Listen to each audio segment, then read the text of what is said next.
කොහොමද ළමයි? ඉතින් මේ වීඩියෝ සීරීස් එකෙන් මම ඔයාලත් එක්ක කතා කරනවා කොහොමද PT එක්සෑම් එකට සාර්ථකව මුහුණ දෙන්නේ සහ A to Z මම ඔයාලව ගයිඩ් කරනවා PT එක්සෑම් එකට ඔයා ෆේස් කරන තැන ඉඳන් තනිකර ඔයා ප්‍රැක්ටිස් වෙන්න ඕනේ කොහොමද? එතකොට ඒකට තියෙන ටිප්ස් ට්‍රික්ස් ඒ වගේ දේවල් පොඩි දේවල් වලින් උනත් ලොකු ලකුණු ප්‍රමාණයක් අපිට ගන්න පුළුවන්. ඉතින් ඒ දේවල් ගැන අද අපි මේ වීඩියෝ එකකින් කතා කරනවා. රයිට් අපි යමු වීඩියෝ එකට. ඉතින් අපි ඉස්සල්ලාම කතා කරමු PT එක්සෑම් එක කියන්නේ මොකක්ද කියලා. ඉතින් ළමයි PT කියන්නේ Pearson Test of English කියන එක. ඒක ළමයි UK වල තියෙන එක්සෑම් කම්පැනි එකක්. අපි අහලා තියෙනවා IELTS කියලා අහලා ඇති. ඒ වගේම IELTS වගේම තමයි PT කියන්නේ. ඉතින් ලංකාවේ තියෙන්නේ ඔය IELTS එකයි PT එකයි. ওই දෙක තමයි ලංකාවේ ප්‍රසිද්ධම. right? ඉතින් IELTS කියන්නේ පොඩක් අමාරුයි. PT ඇත්තම කතාව කිව්වොත් PT කියන්නේ මාරම ලේසි. හරිද? PT වල ලකුණු ගන්න ගොඩක් ලේසි. මොකද PT වලට අපිට ඒ කියන්නේ PT කියන ළමයි තනිකර AI process එකක් තමයි තනිකර PT කියන්නේ. මොකද PT එක්සෑම් එකේ ඔයා රෙජිස්ටර් වෙන්න තැන ඉඳන්ම ඔයාගේ රිසල්ට් එක එන දක්වාම තනිකරම යන්නේ AI process එකක්. ඔයා ක්වෙස්චන් බෑන්ක් එකකින් ඔයාලට ක්වෙස්චන්ස් හැදිලා එනවා ඒ වෙලාවට. ඒක තනිකර මික්ස් වෙලා එන්නේ. දැන් එතකොට එක්සෑම් හෝල් එකේදී 4 දෙනෙක් ඉන්නවා. ඒ කියන්නේ ළමයි 4 දෙනෙක්. දැන් ඔයා ඉන්නවා ඔයාට එහා පැත්තේ ඔහොම ඉන්නවා. ඉතින් 4 දෙනාට එකවර එන ප්‍රශ්න 4ක්. හරිද? ඔක්කොටම එකවර නෙමෙයි. හරිද? කියන්නේ ඔයාට එන ප්‍රශ්න නෙමෙයි එහා පැත්තේ එක්කෙනාට එන්නේ. ඒ විදිහට ක්වෙස්චන් බෑන්ක් එකකින් තමයි මික්ස් වෙලා එන්නේ. ඒක අපිට කියන්න බෑ මොන ප්‍රශ්නේද කියලා. ඉතින් ළමයි PT වල එතනදී අපි සැලකිලිමත් වෙන්න ඕන දෙයක් තමයි ඒ කියන්නේ අපි තනිකර අපේ ප්‍රැක්ටිස් එකත් එක්ක තමයි ගොඩ දාගන්න පුළුවන් මේ වැඩි. හරිද? ඒ කියන්නේ අද පොඩ්ඩක් බලාගෙන හෙට ගිහින් ලියන්න පුළුවන් තරම එක්සෑම් එකක් නෙමෙයි මේක. හරිද? ඒ කියන්නේ ලේසි කිව්වට දැන් ඉතින් ඔයාලා හිතයි IELTS එකට වැඩිය ලේසි කිව්වහම අනේ ඉතින් සතියෙන් පුළුවන් කියලා. සතියෙනුත් පුළුවන් බැරි නෑ. පොඩ්ඩක් ඉතින් අර ඉංග්‍රීසි වැඩිපුර පාවිච්චි කරන ළමෙක්ට නම් ඉතින් පුළුවන්. ඉතින් අර ගවර්න්මන්ට් ස්කූල් ගිහිල්ලා පොඩ්ඩක් අර සිංහල විතරක් කතා කරලා පුරුදු කට්ටියනේ ශ්‍රී ලංකාවේ ගොඩක් ඉන්නේ. ඉතින් එතකොට අපි ෆේස් කරන ප්‍රශ්නයක් තමයි ළමයි මේ ඔය ඇක්සන්ට් එක වගේ දේවල්. හරිද? ඒක ලොකුවට බලපාන්නේ නැහැ PT එක්සෑම් එකේදී. ඒක ගැන බය වෙන්න එපා. එක්සෑම් හෝල් එකේදී රයිට්? මොකද එතනදී අපිට දෙපැත්තෙන් තව කට්ටිය ඉන්නවනේ. ඒ කියන්නේ ඔයාට එහා පැත්තේ තව 4 දෙනෙක් වගේ සෙට් වෙන්න පුළුවන්. හරිද? එතකොට ඒගොල්ලෝ හයියෙන් කියන්න ගත්තාම එකවර පැනික් වෙනවා. හරිද? එතකොට නිකන් අර කන්ෆිඩන්ස් හොයන්නත් නැහැ කැලේ. ඊට පස්සේ අර පාඩම් කරපුවත් මතක නැහැ, කරන්න ඕනේ මොකද්ද මතකත් නැහැ. ඉස්සෙල්ලාම සෙට් වෙන්නේ 3D ලවුඩ් එක. අරහෙන් ඔන් වෙලා යනවා, ප්ලේ වෙනවා. එතකොට ඉතින් වැඩේ හරි ඉතින් ආයෙ ඉතින් ඉවරයි. ඒ හින්දා ළමයි මේ ඒ සම්බන්ධව සම්පූර්ණයෙන්ම ඔයාලව ගයිඩ් කරන්න මේ වීඩියෝ සීරීස් එකේ මම බලාපොරොත්තු වෙනවා. කිසිම දෙයකට බය වෙන්න එපා. එක්සෑම් එක ඇවිල්ලා 70,000 අතර වගේ ගාණක්නේ. එතකොට ඔයා එක්සෑම් එකට ක්ලාස් එකට කියලා යනවා 80,000ක් විතර දීලා. මේක බොරු වැඩක්. ඉතින් තව සමහරව ඉන්නවා. ඉතින් අපි PT එක්සෑම් එක මෙහෙමයි මේ එක්සෑම් පේපර් එක කලින් උස්සනවා වගේ නිකන් අර ඒ වගේ ලයින් දෙන කට්ටියක් තියෙනවා. ඒවා ඉතින් තනිකර බොරු කතා. ඒ වෙලාවේ ක්වෙස්චන් බෑන්ක් එකකින් හැදිරෙන ප්‍රශ්න ඉතින් කාටවත් ඒක කියන්න බෑ. රයිට්? ඉතින් ළමයි ඊළඟට අපි කතා කරමු PT එක්සෑම් එක කරන්නේ මොන වගේ කට්ටියද කියලා.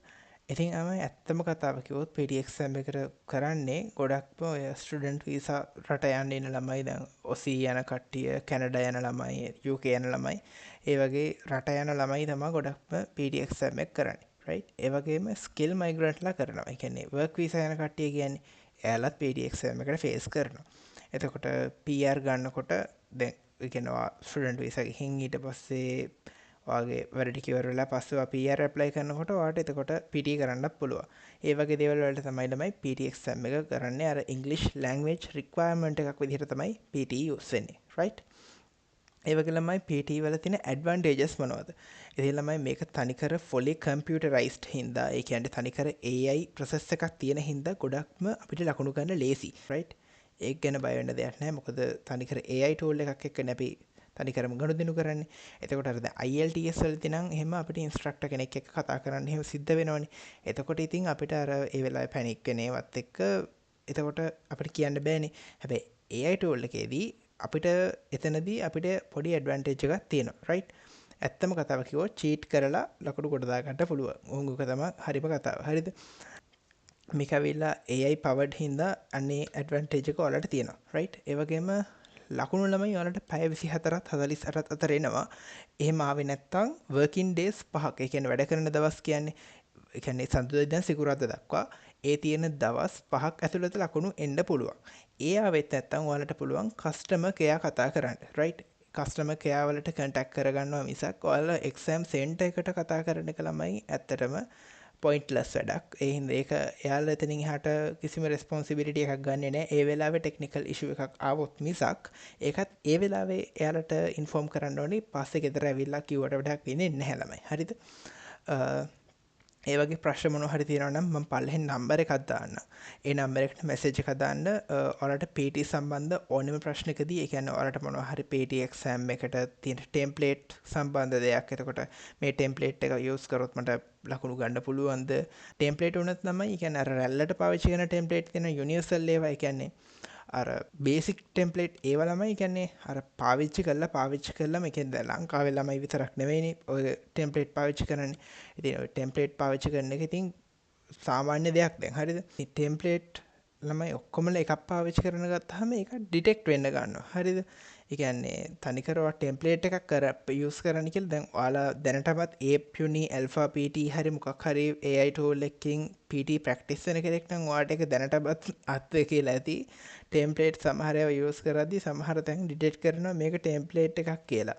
ඉතින් අන්න ඒ වගේ අහුවෙන්නේ නැති වෙන්න තියෙන ටෙම්ප්ලේට් ඕනේ නම් මම පල්ලෙහෙන් දාන නම්බර් එකට මේ නම්බර් එකට අනිවාර්යෙන් මැසේජ් එකක් දාලා ඔයාට පුළුවන් ටෙම්ප්ලේට්ස් ප්‍රෙඩික්ෂන්ස් එතකොට ඒ වගේ දේවල් ගැන PT ගැන අලුතෙන් අප්ඩේට් වෙන්න ඕනෙම වෙලාවක මැසේජ් එකක් දාන්න. right? ඒ වගේම ළමයි ඊළඟට අපි කතා කරමු PT exams වර්ග. PT ළමයි exam වර්ග 3ක් තියෙනවා. අපි හැමෝම දන්න PT ඇකඩමික් එක තියෙනවා උඩින්ම. ඊට පස්සේ PT UKVI PT core. ඕන් ඔය තුන තමයි තියෙන ළමයි. ඉතින් ලංකාවේ ඉතින් බහුතරයක් 99%ක්ම වගේ කරන්නේ PTE ඇකඩමික්.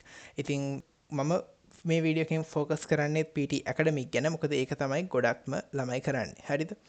PT ඇකඩමික් සහ UKVI අතර තියෙන වෙනස්කම් ඉතින් ළමයි ලොකු වෙනසක් නැහැ. ඉතින් ප්‍රයිස් එකේ ගත්තත් ඩොලර් පොඩි 10ක් 20ක් වගේ පොඩ්ඩක් එහෙම වෙන්නේ. අවුරුදු 2ක් වැලිඩ් වෙනවා PT ඇකඩමික් එක. UKVI එක ළමයි අවුරුදු 3යි. හරිද?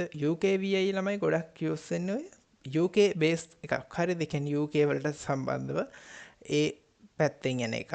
අර කෝ කියන්නේ කැනඩා මේ වෙන කැනඩා වල PR ගද්දි එහෙම එකක්. හරිද? ඉතින් ඇකඩමික් තමයි ඉතින් ස්ටුඩන්ට් වීසා යද්දි යූස් වෙන්නේ. right? ඒ වගේම ළමයි PT ඔයාට රික්වයර්ඩ් වෙන ස්කෝර් එක ඔයා ඒජන්ට් කෙනෙක් through යන කෙනෙක් නම් ඔයාට ඒජන්ට් කෙනෙක් දැනගන්න පුළුවන් ඔයා ඇප්ලයි කරන යුනි එකේ මොකද්ද තියෙන රික්වයර්ඩ්ස් ඕවර්ऑल කොච්චරද each band කොච්චරද කියලා. each band කියන්නේ ළමයි PT exam එකේ තියෙනවනේ කොටස් 4ක් speaking, writing, reading, listening කියලා components 4ක් තියෙනවා. හරිද? ඔය හතරෙන් each band කියලා ඔය හතරට වෙන වෙනම 90න් ලකුණු හම්බෙනවා. හරිද? එන්නේ අඩුවෙන් දැන් ස්පීකින් එකට 90න් 68යි. රයිටින් එකට 90න් 70යි. රීඩින් එකට 90න් මෙච්චරයි. ලිස්නින් එකට 90න් මෙච්චරයි කියලා ඔහම හම්බෙනවා 4ට 4ක්. ඒ වගේම ওই හතරෙම එකතුවත් එක්ක මේවා වෙලා ලකුණක් හම්බෙනවා ඕවර්ऑල් කියලා. ඒකත් හම්බෙන්නේ 90න්. තේරුණාද? ඒ කියන්නේ දැන් අපි හැමෝම දන්න දෙයන්නේ ලකුණු 100න් හම්බෙන කතාව. ඒ සාමාන්‍යයෙන් ඉතින් 100න් ලකුණු දෙන්නේ 100න් නෙවෙයි ළමයි PT exam එකේදී ලකුණු 90න් තමයි හම්බෙන්නේ. හරිද? ඒ කියන්නේ each band උත් එහෙමයි, overall උත් එහෙමයි. 90න් එහා හම්බෙන්නේ නැහැ. 90 තමයි උපරිම ලකුණ. තේරුණාද? ඉතින් ඒ වගේ දෙයක් තමයි තියෙන්නේ. ඉතින් ඔයා වගේ ඒජන්ට් කෙන් හරි ඔයාට ඔයාන යුනි එකේ වෙබ්සයිට් එකෙන් හරි බලා ගන්න පුළුවන් ඔයාගේ ඔයා කරන්නේ බැචලර්ස් නම් කොහොමද, මාස්ටර්ස් නම් කොහොමද, ඒ වගේම PR දානකොට අවශ්‍යව වෙනම තියෙනවා. ඒ විදිහට ඔයාට ඒවා අදාළ විදිහට එක කලින් දැනගත්තොත් ඔයාට පුළුවන් මොක් ටෙස්ට් කරනකොට ඒකට රෙඩි වෙන්න. ඒ කියන්නේ මොක් ටෙස්ට් වලදී දැන් ඔයා හිතන්න ඔයාට ඕනේ each band ඕනේ 58ක් overall ඕනේ 65ක්. අන්න එහෙම හිතන්නකෝ.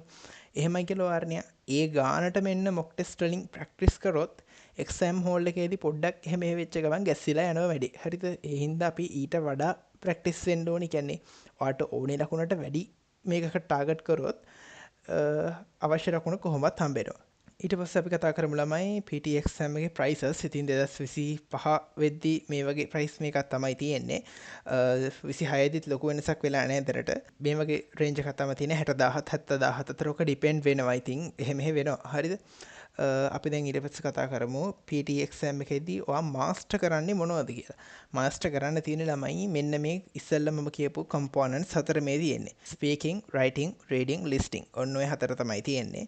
ඉතින් ස්පීකින් කියන්නේ ළමයි ඇවිල්ලා තනිකරම ස්පීකින් සෙක්ෂන් එකේදී ඔයා කවර් කරන්නේ read aloud එක, repeat sentence එක, ඊට පස්සේ describe image, retell lecture, answer short questions, summarize group discussion, respond to situation, අන්න ඒ ටික තමයි ස්පීකින් එකේදී කවර් කරන්නේ.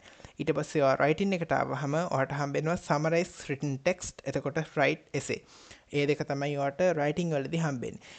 රියල් එක්සෑම් එකේදී ළමයි ඔය ස්පීකින් එකයි රයිටින් එකයි එකක් වගේ තමයි තියෙන්නේ. ඒ කියන්නේ ස්පීකින් එකේ ප්‍රශ්න ඔක්කොම ඉවර වෙන තැනට රයිටින් එකේ සමරයිස් රිටන් ටෙක්ස්ට් එක එකතු වෙලා තමයි තියෙන්නේ. ඒ කියන්නේ ස්පීකින් රයිටින් එකක් විදිහට තියෙනවා. ඊට පස්සේ රීඩින් එක තියෙනවා, අන්තිමට ලිස්නින් එක තියෙනවා. හරිද?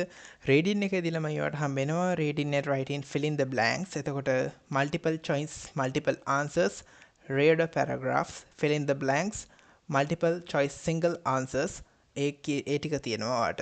ඊට පස්සේ ඔයා listening වලට ආවහම summarize spoken text, multiple choice, multiple answers, fill in the blanks, highlight correct summary, multiple choice single answer, select missing word, highlight incorrect words, write from dictation. ඔන්න ඔය ටික තමයි ළමයි තියෙන්නේ listening section එකට. ඔන්න ඔය ප්‍රශ්න ටික ඔක්කොම එකතු වුනහම තමයි ඔයාට each band එකයි overall එකයි හැදිලා ඔයාගේ ලකුණ ඔයාගේ අතට පාත් වෙන්නේ. හරිද? PT exam එක ඔයාට අවුරුදු 2ක් result එක valid PT academic එක ඊට පස්සේ පහ වුණාම ඔයාට ආයෙත් අවශ්‍ය වුණොත් ඒ ස්කෝර් එකම පෙන්වන්න බෑ. ඔයා ආයෙ exam එකට face කරන්න ඕනි practice කරලා. තේරුණාද? ඒ විදිහට තමයි තියෙන්නේ. දැන් අපි බලමු PT වල IELTS වලයි වෙනස්කම්. ඉතින් ළමයි මම ඉස්සෙල්ලා කිව්වා වගේ PT කියන්නේ 100%ම AI tool එකක් එක්කනේ අපි ෆේස් කරන්නේ. ඒ වගේම ස්කෝරින් සිස්ටම් එකත් තනිකරම AI. හරිද? පොඩ්ඩක්වත් හියුමන් කෙනෙක්ගේ කිසිම මේකක් නැහැ. තනිකරම AI එකත් එක්ක තමයි තියෙන්නේ. හරිද? රිසල්ට් එකත් පැය 24ත් 48ත් අතර එන හින්දා ගොඩක් හොඳයි. ඒකත් ඔයාලට තියෙන තව ඇඩ්වාන්ටේජ් එකක්. අන්තිම මොහොතේ ඇප්ලයි කරන්න බලාගෙන කරනවා නම් ඉතින් PT තමයි කොහොමත්. හරිද? ඒ නැතත් එක්සෑම් කොහොමත් ඒ කියනවා ස්ටුඩන්ට් වීසා යන්න ඉන්නවා නම් ගවර්න්මන්ට් ස්කෝල් නම් ගියේ. එතකොට ඔයාට මම නම් රෙකමන්ඩ් කරන්නේ PT කරන්න. PT කරොත් එහෙම ඉතින් කොහොම හරි වැඩේ කොට දාගන්න ඕනේ. ඉංග්‍රීසි ලැන්ග්වේජ් රික්වයර්මන්ට් එක කියන බාධාව තනිකරම වේව් ඔෆ් කරන් යන්න තියෙන විදිහ තමයි ඉතින් PT කියන්නේ. PT කරොත් එහෙම ඉතින් වැඩේ කොට. රයිට්? ඒ කියන්නේ ලේසි IELTS එකට සාපේක්ෂව 10න් පංගුවක් ලේසි. අන්න ඒකයි. රයිට්? ඩියුරේෂන් එකත් පැය 2යි ගණනක් තමයි තියෙන්නේ. මොකද අරක තරම් IELTS එක තරම් ලොකු මේකක් නැහැ. රයිට්? අර ෆේස් ටු ෆේස් එක්සැමිනර් කෙනෙක් එක්ක කතා කරන්නේ නැහැ තනිකරම. අර කියන්නේ දැන් IELTS වලදී අපිට ඉන්ස්ට්‍රක්ටර් කෙනෙක් එක්ක ෆේස් ටු ෆේස් කතා කරන්න වෙනවනේ. ඉතින් මේකදී තනිකරම අර AI tool එකත් එක්ක තමයි කතා කරන්න තියෙන්නේ. ඒකෙන් අපි කියන දේවල් එයා කම්පියුටරයිස් කරගෙන එයා ඔක්කොම මොනිටර් කරගෙන ඒවට අදාළව ලකුණු ටික හම්බ වෙනවා. රයිට්? ඒක ළමයි වගේ ප්‍රැක්ටිස් එකත් එක්ක තමයි ගොඩ දා ගන්න ඕනේ. ඉතින් ඒකට තමයි Alpha PT, Ape Uni, Guruli, Language Academy ඔන්න ඔය වගේ දේවල් තියෙන ඔය AI tools. ඉතින් ඒවත් ඔය PT වලට related දේවල්. ඇත්තම කතාව ළමයි ඉතින් PT වල ඇති දෙයක් නැහැ. ඇත්තටම තනිකරම ටෙම්ප්ලේට් වලින් ගොඩ දා ගන්න පුළුවන්. ඉතින් PT කියන්නේ තනිකරම ඉතින් ටෙම්ප්ලේට් වලින් ගොඩ දාන දෙයක් තමයි. හරිද? ඇත්තම කතාව. ඉතින් හරි තැනින් අල්ලගත්තොත් ඉතින් කොහොමත් ගොඩ. ඒ කියන්නේ ඔයා ඉංග්‍රීසි සාමාන්‍යයෙන් වගේ හොඳ නම්, ඒ කියන්නේ පොඩ්ඩක් අඩ පොලිෂ් වගේ නම් ඉතින් ගැටලුවක් නැහැ. ඔයාට පළවෙනි පාරෙම ගොඩ දා ගන්න පුළුවන්. ඉතින් ඒ නැතත් ඉතින් කොහොමත් පළවෙනි පාරෙන් ගොඩ දා ගන්නවා නම් ගොඩක් හොඳයි. මොකද එකක් වාගේ දැන් ස්ටුඩන්ට් වීසා ඇප්ලයි කරනවා කියන්නේ ඔයා ෆයිනෑන්ෂියලි ස්ට්‍රගල් කරනවා කොහොමත් ගොඩක් ළමයි ලංකාවේ. ඉතින් ඒ වගේ වෙලාවක දෙසරයක් තුන් සැරයක් PT එක්සෑම් එකට වියදම් කරන්න තියා ගන්නවා කියන්නේ ඉතින් ලොකු අපරාධයක් නේ. ඒ හින්දා පළවෙනි පාරම එක්සෑම් එක ගොඩ දා ගන්න නම් අවශ්‍ය ඒ කියන්නේ ඔයාට ඕනේ රික්වයර්මන්ට් එක බලලා ඔය ටයිම් එක වෙන් කරගෙන ඒකටම ටාගට් කරගෙන ඔයාගේ ලකුණ ගන්නකම් ඔයා ඒ ගේමේ ඉන්න ඕනේ. මොකද ගොඩක් ළමයි ඉන්නවා මුලදී හොඳට perform කරනවා. දැන් මගේ ක්ලාස් එකෙන් සමහර ළමයි ඉන්නවා හොඳට මුලදී ලකුණු ගන්නවා. පස්සේ අර පොඩ එපා වෙලා වගේ එයාලා කියන්නේ අර එයාලටම තේරෙන්නේ එයාගේ ලකුණු ගන්න එකේ ස්කෝරිං සිස්ටම් එකත් එක්ක නිකන් එයාලට එපා වෙනවා. ඒ කියන්නේ අර ෆ්ලුවන්සි හදාගන්න නැත්නම් ළමයි කොච්චර මේව කරාම ඔයාටම එක්සෑම් එකේ එපා වෙනවා. අන්න ඒ වගේ දෙයක් තියෙනවා. රයිට්? ඒ කියන්නේ කොච්චර කරත් මගේ ලකුණු එච්චරම තමයි කියන දෙයක් ඒ වගේ කියන කට්ටිය ඉන්නවා. ඉතින් එහෙම නෑ. ඔයාට පුළුවන් එක්සෑම් එකට හරි තැනින් අල්ලගෙන වැඩේ කොට දාගන්න. ඉතින් ඔයාට තියෙන්නේ අර එක්සෑම් එකට එන මේවා ප්‍රෙඩික්ෂන්ස් බලාගෙන ප්‍රැක්ටිස් කරනවා වගේම අනිත් පැත්තෙන් ඔයාගේ ෆ්ලුවන්සි මේන්ටේන් කරගෙන ග්‍රැමර්ස් හදාගෙන ඊට පස්සේ ඒ අදාළ රිසෝසස් පාවිච්චි කරලා ඒ වැඩේ කොට දාගන්න තියෙන්නේ. ඉතින් ඇත්තටම ඇති දෙයක් නෑ. PT කියන්නේ ඉතින් ලේසි එක්සෑම් එකක්. මොකද IELTS වලට සාපේක්ෂව මාරම ලේසි එක්සෑම් එකක් තමයි PT කියන්නේ. ඉතින් ඔයාලට අලුත් ටෙම්ප්ලේට්ස් මොනවා හරි ඕන නම් පල්ලෙහා මම මේ දැන් දාන නම්බර් එකට අනිවාර්යෙන් මැසේජ් එකක් දාන්න. මම ඔයාලට ටෙම්ප්ලේට්ස් ප්‍රෙඩික්ෂන්ස් ඒ දේවල් ඔයාලට ඕන නම් ඒ නම්බර් එකට මැසේජ් එකක් දාන්න. අප්ඩේටඩ් ප්‍රෙඩික්ෂන්ස් මං ගාව තියෙනවා. අප්ඩේටඩ් ටෙම්ප්ලේට්ස් තියෙනවා. එතකොට මොකද එකම ටෙම්ප්ලේට් එක මං අර කලින් කිව්වා වගේ පාවිච්චි කරන්න ගත්තාම ළමයි ගොඩක් ඒක ඩිටෙක්ට් වෙන්න ගන්නවා. ඉතින් ඩිටෙක්ට් වෙන්න ගන්නවා කියන්නේ ඉතින් එතන ලොකු ප්‍රශ්නයක් තියෙනවනේ. එතකොට වගේ ලකුණු අපරාධේ. ඉතින් ඒ හින්දා අප්ඩේටඩ් අලුත් ටෙම්ප්ලේට් ඕන නම් පල්ලෙහා මම මේ දාන නම්බර් එකට මැසේජ් එකක් දාන්න. ඒ වගේම තමයි PT සම්බන්ධ ඕනෑම ප්‍රශ්නයකට මේ පල්ලෙහා තියෙන නම්බරයට මැසේජ් එකක් දාන්න. මම ඔයාලට අනිවාර්යෙන් සීන් කරපු ගමන් රිප්ලයි එකක් දෙන්න. ඉතින් ළමයි PT කියන්නේ ඇත්තටම ස්මාර්ට් චොයිස් එකක්. මොකද PT තනිකරම කියන්නේ IELTS වලට සාපේක්ෂව අපිට ලකුණු ගන්න ගොඩක් ලේසි. ඉතින් ඒ හින්දා කියන්නේ ඉංග්ලිෂ් කොච්චර පුළුවන් වුණත් වැඩක් නෑ ළමයි එක්සෑම් එකට ගැලපෙන විදිහට අර ෆ්ලුවන්සි මේන්ටේන් කරගෙන ඒ විදිහට කියන්නේ ග්‍රැමර් පැත්ත බැරි නම් රීඩින් වලදී පොඩ්ඩක් අවුල් යනවා වැඩි. හරිද? ඒ කියන්නේ ෆ්ලුවන්සි හැම මේන්ට් කරන්න බැයි නම් ස්පීකින් එකදී පොඩ්ඩක් අවුල් යනවා. ඔය වගේ දේවල් තියෙනවා. ඒ කියන්නේ අර ග්‍රැමර් බැයි නම් ඉතින් රීඩින් එකේදී විතරක් නෙවෙයි රයිටින් එකේදීත් ඔය ප්‍රශ්න එනවා. මොකද එසේ කලියද්දී හැම ඒ වගේ ප්‍රශ්න තියෙනවා. ඉතින් ළමයි ඒ ටික ඔක්කොම ප්‍රැක්ටිස් කරන්න ඔයාලට සිද්ධ වෙනවා. ඉතින් එක්සෑම් එකට ෆේස් කරන්න කලින් අඩුම සති දෙකක් තුනක් හතරක් වගේ කියන්නේ මාසයක් වගේ ඇති ඔයාලට තනිකරම මේවා වෙන්න මම කියන විදිහට ඉතින් මට තේරෙන විදිහට කොහොමත් මාසයක් කියන්නේ කොහොමත් ඇති. මොකද අර ඔයාගේ දවසට පැය දෙකක් තුනක් වගේ වෙන් කරගත්තා නම් ළමයි හොඳටම ඇති. ඉතින් ළමයි ලොකු ගණන් තියලා අමුතුවෙන් මුලින් ඉඳන් ඉංග්‍රීසි ඉගෙන ගන්නවට වඩා ඔයාගේ තියෙන ඉංග්ලිෂ් නොලෙජ් එකත් එක්ක ඔයාට අවශ්‍ය රික්වයර්ඩ් ස්කෝර් එකට ටාගට් කරන්න කොහොමද කියලා මම ඔයාලට කියලා දෙන්නම්. ඉතින් මේ පල්ලෙහා තියෙන නම්බර් එකට මැසේජ් එකක් දාන්න. ඔයාලට අප්ඩේටඩ් ටෙම්ප්ලේට්ස් අප්ඩේටඩ් ප්‍රෙඩික්ෂන්ස් වගේ දේවල් බලා ගන්න පුළුවන්. ඒ වගේම අපේ ඒ සෙල්ෆ් ලර්නින් පැකේජ් පාවිච්චි කරලා ඕන තරම් ළමයි පාස් වෙලා තියෙනවා. ඒවත් ප්‍රූෆ් ඕන්නම් ඒ නම්බර එකට දාන්න. මට ඕන නම් ඔයාලට ප්‍රූෆ් වෙන්නත් පුළුවන්. ඕන තරම් ළමයි පාස් වෙලා තියෙනවා. අඩුම ඔයාලා විශ්වාස කරන ළමයි ඕලෙවල් වලට S තිබ්බ ළමයි ඉංග්ලිෂ් වලට 75ට වඩා ස්කෝර් කරලා තියෙනවා. හරිද? ඉතින් ඒක ඊට වඩා හොඳ එක්සැම්පල් එකක් මම නම් හිතන්නේ.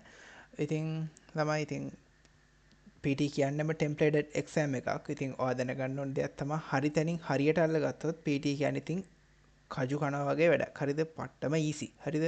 ඉතින් YouTube එකෙන් ඔයාලට බලාගෙන ඉගෙන ගන්න පුළුවන්. but ඊට වඩා මම ඔයාලට රෙකමන්ඩ් කරන්නේ කරන වැඩේ පළවෙනි පාර හරියටම ගොඩ දා ගන්න නම් හරියට ඔයාලට ටෙම්ප්ලේට්ස් තියෙන්න ඕනේ අප්ඩේටඩ් ටෙම්ප්ලේට්ස්. එතකොට ඔයා දැනගන්න ඕනේ ෆ්ලුවන්සි මේන්ටේන් කරන්න කොහොමද? ඔයා හරියට කොලොකේෂන්ස් යූස් කරන්න ඕනේ. එතකොට ඔයාගේ ග්‍රැමර් මේන්ටේන් කරන්න ඕනේ. ග්‍රැමර් රූල්ස් ඔයා දැනගෙන ඉන්න ඕනේ. ඉතින් ඒ වගේ දේවල් ගොඩක් තියෙනවා. ඉතින් ඔයාට මේ දේවල් දැනගන්න ඕන නම් මේ පල්ලෙහා තියෙන නම්බර් එකට මැසේජ් එකක් දාන්න. මම අනිවාර්යෙන් සීන් කරපු ගමන් ඔයාලට රිප්ලයි කරන්න. ඉතින් keep practice. Good luck.